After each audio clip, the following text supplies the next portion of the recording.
Assalamualaikum warahmatullahi wabarakatuh. Perkenalkan, nama saya Siti Aisyah Nasution, NIM 19205052. Di sini saya akan menjelaskan karakteristik PPKN. Karakteristik PPKN merupakan suatu ciri khas yang menunjukkan adanya perbedaan dengan lainnya. Begitu pula pelajaran PPKN yang memiliki karakteristik sehingga menjadi pembeda dengan mata pelajaran lainnya yang diajarkan di sekolah pada umumnya. Karakteristik Pancasila yaitu 1. Mengakui adanya Tuhan. 2. Mengakui hak dan kewajiban siswa. Yang ketiga, mewujudkan persatuan dan kesatuan. Dan yang keempat, menjalankan kesepakatan bersama melalui musyawarah. Dan yang kelima yaitu bersikap adil. Sedangkan karakteristik PPKN menurut Branson, materi PPKN harus mencakup 3 komponen. Yang pertama, civic knowledge, berkaitan dengan kandungan atau nilai apa yang seharusnya diketahui oleh warga negara. Aspek ini menyangkut kemampuan akademik keilmuan yang dikembangkan dari berbagai teori ataupun konsep politik, hukum, dan moral. Yang kedua, civic skill, meliputi keterampilan intelektual dan keterampilan berpartisipasi dalam kehidupan berbangsa dan bernegara. Contohnya, keterampilan intelektual adalah keterampilan dalam merespon berbagai persoalan politik, misalnya merancang dialog dengan DPR. Contoh keterampilan berpartisipasi adalah keterampilan menggunakan hak dan kewajiban di bidang hukum, misalnya segera melapor pada polisi atas terjadinya kejahatan yang diketahui. Yang ketiga yaitu civic disposition atau watak-watak kewarganegaraan, merupakan dimensi yang paling substantif dan esensial dalam pelajaran PKN. Dimensi watak kewarganegaraan dapat dipandang sebagai muasah dari pengembangan kedua dimensi sebelumnya dengan memperhatikan visi, misi, dan tujuan mata pelajaran PKN.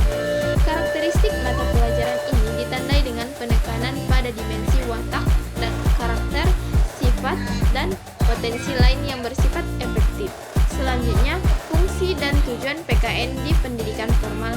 Bahwa kita sadari betapa pentingnya peran PKN dalam proses pembudidayaan dan pemberdayaan peserta didik sepanjang hayat, melalui pemberian keteladanan, pembangunan kemauan, dan pengembangan kreativitas peserta didik dalam proses pembelajaran. Maka, melalui PPKN, sekolah perlu dikembangkan sebagai pusat pengembangan wawasan, sikap, keterampilan hidup dengan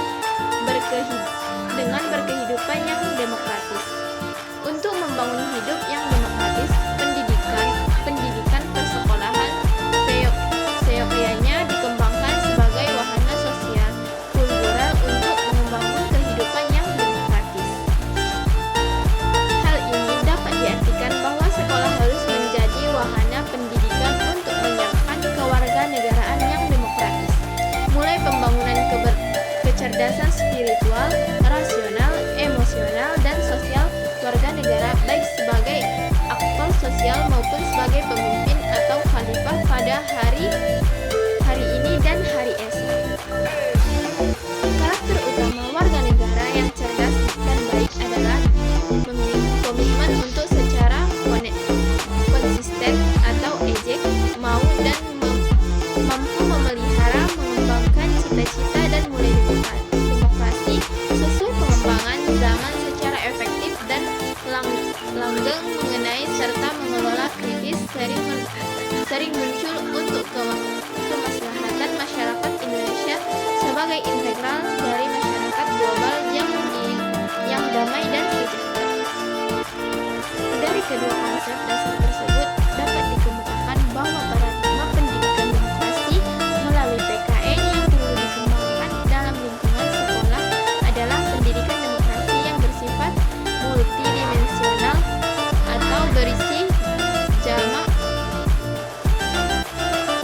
Sifat multidimensional itu terletak pada pandangannya yang plural.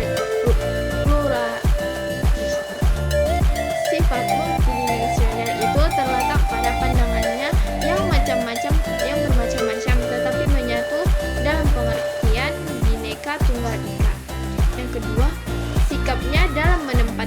individu, negara, dan masyarakat global secara harmonis. Dan yang ketiga, tujuannya diarahkan pada semua dimensi kecerdasan spiritual, rasional, emosional, dan sosial.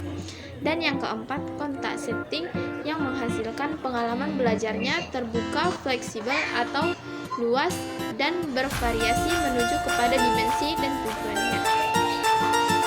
Apabila ditampilkan dalam wujud program pendidikan, paradigma baru ini menuntun hal-hal. Yang pertama, memberikan perhatian secara cermat dengan usaha yang sungguh-sungguh pada pengembangan pengertian tentang hakikat dan karakteristik aneka ragam demokrasi, bukan hanya yang berkembang di Indonesia. Dan yang kedua, mengembangkan kurikulum dan pembelajaran yang sengaja dirancang untuk memfasilitasi peserta didik agar mampu mengeksplorasi bagaimana cara-cara demokrasi